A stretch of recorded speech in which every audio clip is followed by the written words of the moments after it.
Magharibi wameanzisha mradi wa kuimarisha miundombinu katika shule za chekechea kama njia ya kuweka msingi thabiti kwa wanafunzi wachanga.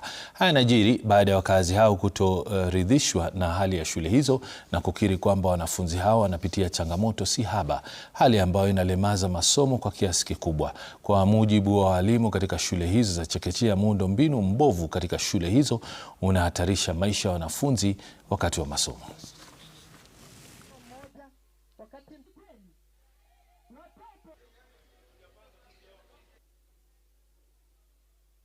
Sisi kama walimu wa BM Kugitura, wanakijiji wote wa Kugitura, tunafurahia sana kwa darasa ambalo wametupatia, maana sasa hivi watoto wetu wanafurahia, watakaa sehemu nzuri, mazingira mazuri. Tunashukuru sana kwa sababu muda mrefu tumewahi kusumbuka kwa hili darasa. Mazingira ya kusoma yalikuwa ni magumu sana.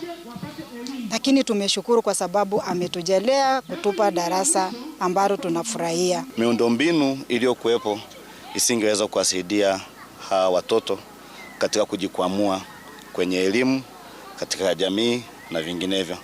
Sasa darasa hili kama tunavyoambiwa ni kwamba msingi huo ndo unajenga uimara wa nyumba. Na katika elimu ECD ndo msingi wa elimu bora atakayoipata mwanafunzi na mtoto.